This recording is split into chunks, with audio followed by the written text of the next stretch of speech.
Hello, hello. Hi, everyone. Thank you for dropping into Healing Body, Mind, and Soul with Aeriol. I am here today with a fabulous guest, and I am sure that everyone here is going to want to hear what she has got to say. She is a beautiful, beautiful soul that I met a while back through Katarina Rando's Thriving Women in Business community, which you've heard me talk about before. And Julie-Anne is just this precious, precious gem. She is a beautiful musician and songstress, inspirational speaker, teacher, coach, and she speaks on really living from the soul and living from the heart. And I won't put words in her mouth. I know you're going to be hanging on the edge of your seat to hear her fabulous story of healing and transformation. And without further ado, I'm just going to hand it over to you, Julie-Anne. Thank you so much, Aeriol, for inviting me, and it's a real pleasure to be here. Thank you.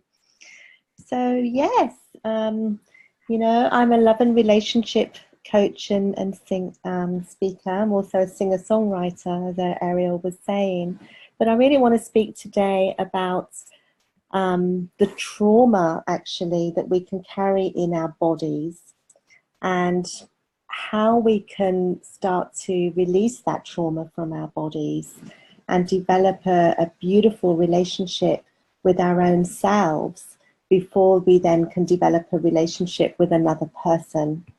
You know, I struggled in love and relationships for many, many years, just attracting the same type of partner over and over again, unavailable, uncommitted partners.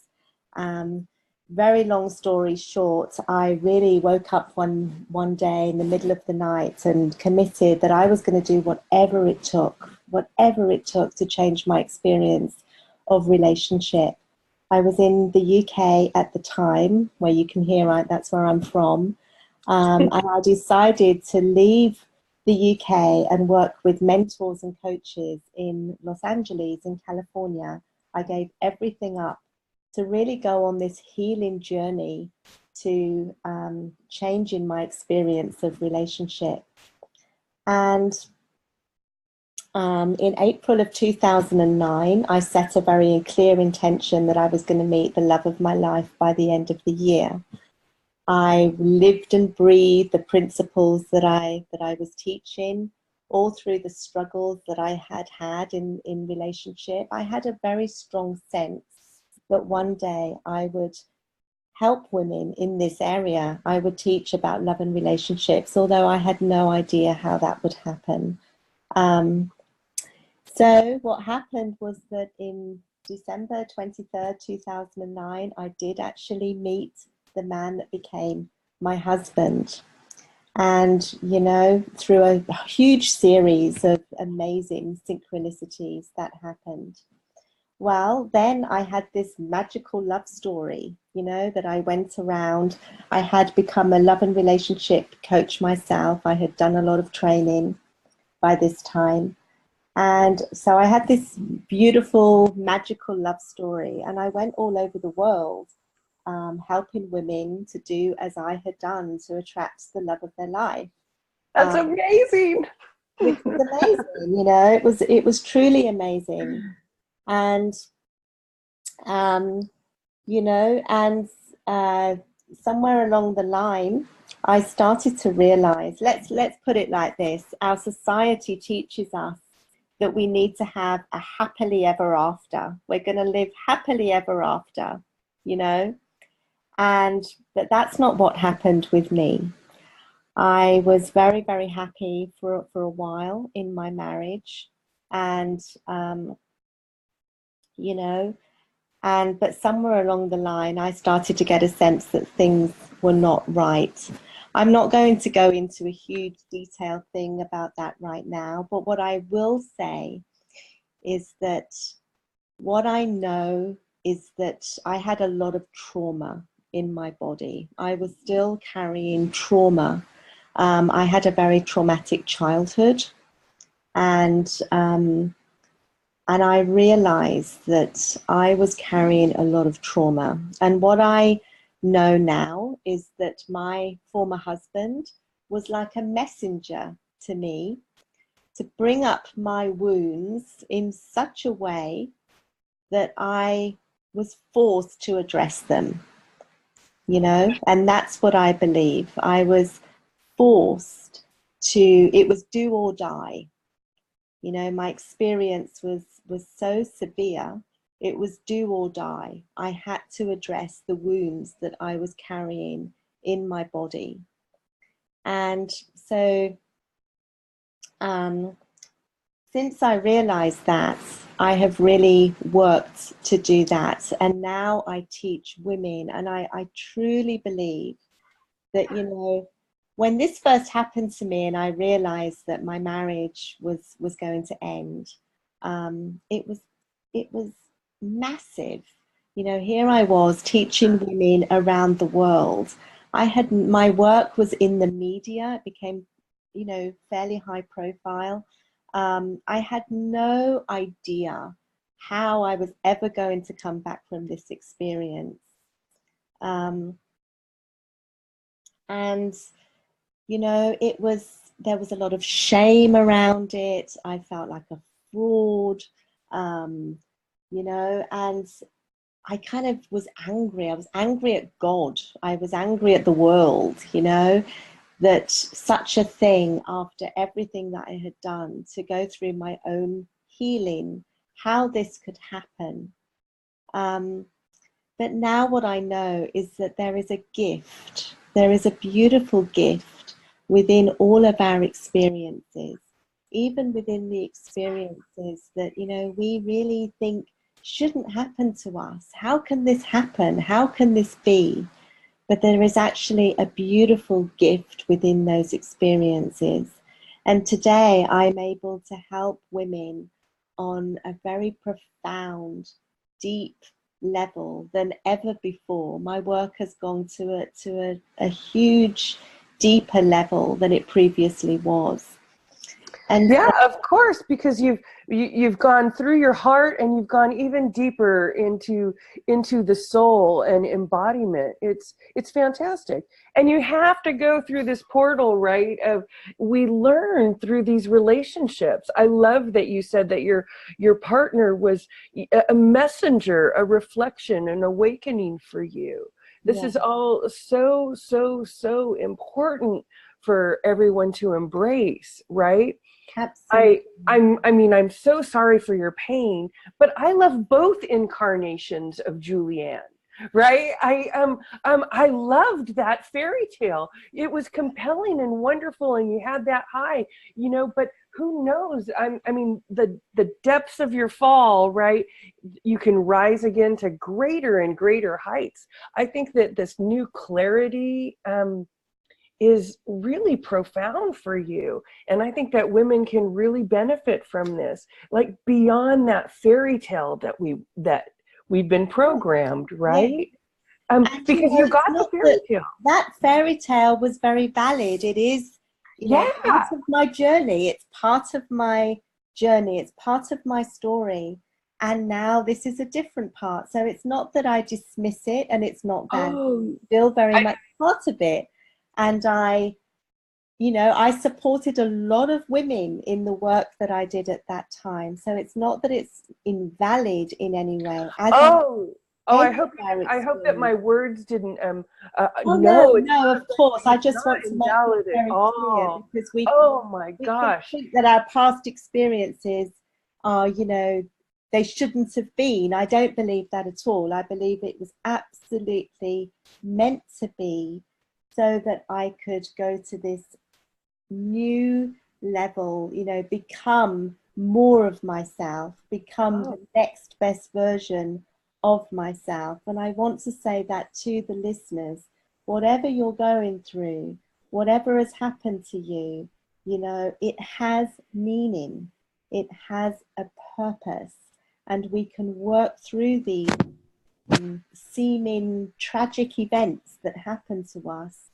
We can be stronger and we can be, you know, the next best version of ourselves. And how I did that specifically was on releasing trauma in my body. Now, you know, when we've had, most of us, there's a very rare person that hasn't experienced trauma. You know, either in our childhoods, I believe in past lives, you know, whether or not you subscribe to that, but I do. I believe we suffer trauma in our past lives, in the womb, in conception, and then, of course, through our childhoods and adulthood. Most of us have experienced trauma of one kind or another, you know, either through maybe abusive childhoods. And sometimes it's not even that. Sometimes it's the way that we interpret our experiences. So, for example, you know, our mother leaves us alone on our first day at school and we feel abandoned. Yes, she hasn't really done anything wrong, you know, but it's the way that we interpret our experiences. And of course, there might be actual abuse in our childhoods, as there very much was in my case.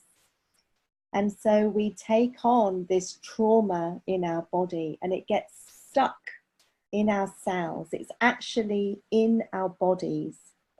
And alongside that, we take on a belief system. Yes, you know, we start to believe we're abandoned. I'm not good enough. You know, I'm not wanted. I'm not valuable. So alongside the trauma, we take on a belief system. And then we take on behaviors that actually perpetuate our beliefs, right? And what there is in steps, we need to actually get to know. I believe we all have a little one inside us. We have a little Julie-Anne. I have a little Julie-Anne, and Aeriol has a little Aeriol. Absolutely. Yes. And we need to really get to know that little one. She's screaming out for our attention. Yes, Aeriol. I just have to say that we're experiencing a little bit of sound difficulty on something where you're breaking in and out for us just a little bit. If there's anything, something just switched right there. Okay. Now you're louder. Okay, better, better. I just want to make sure everybody can hear you. Yes, absolutely. So yes, we have a little one inside us, as I was saying. We all do, whether you're male or female, all of our listeners, we have this little one inside us. And we really have to develop a relationship with that part of ourselves before we can have a relationship with anybody else. And we need to meet that little girl or that little boy in his or her trauma.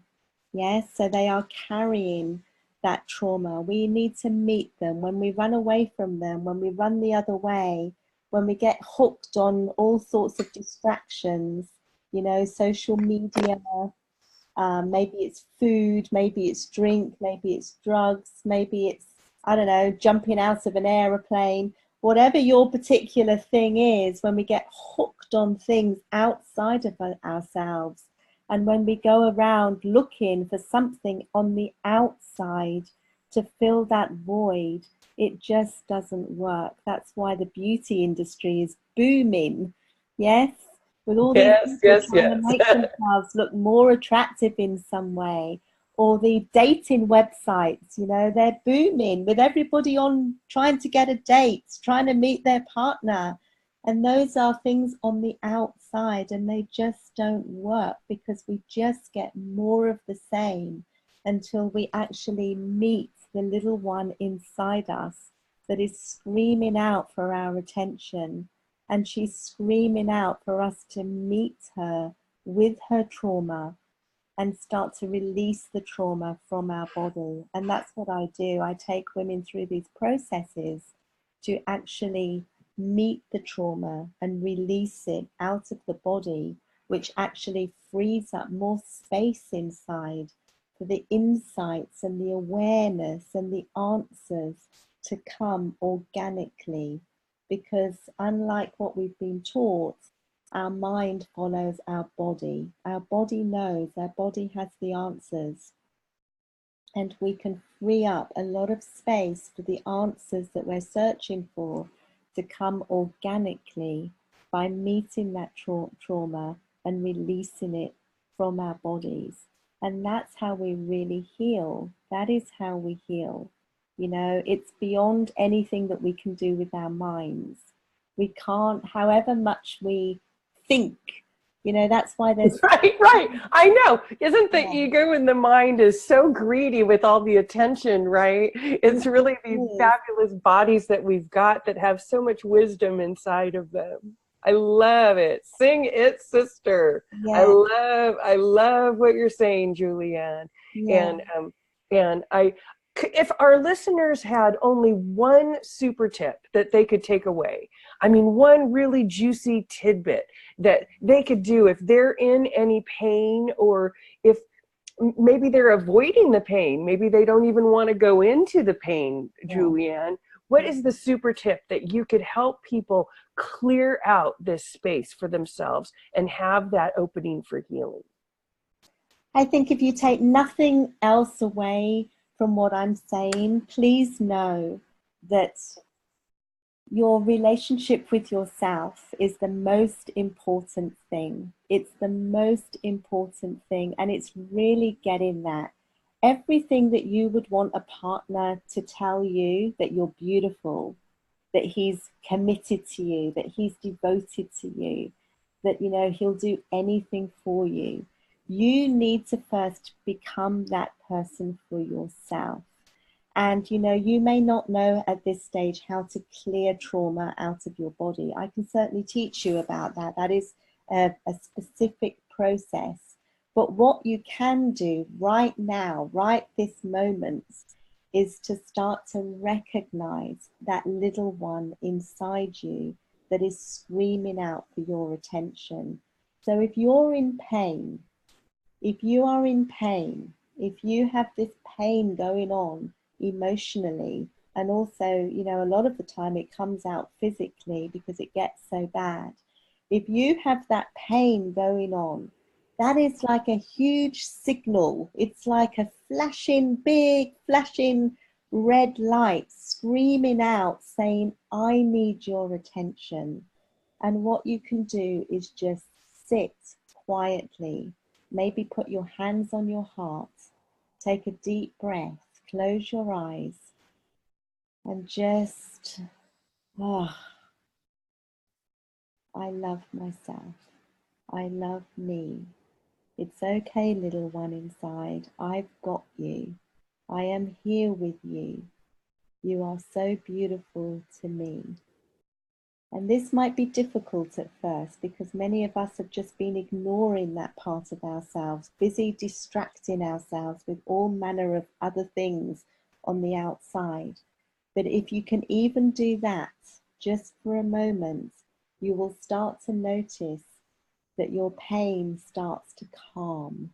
It will start to calm down. It's a bit like when there's, you know, if you see a 2-year-old child with its mother, you see a 2-year-old child, you know, and the mother is not paying any attention to that child.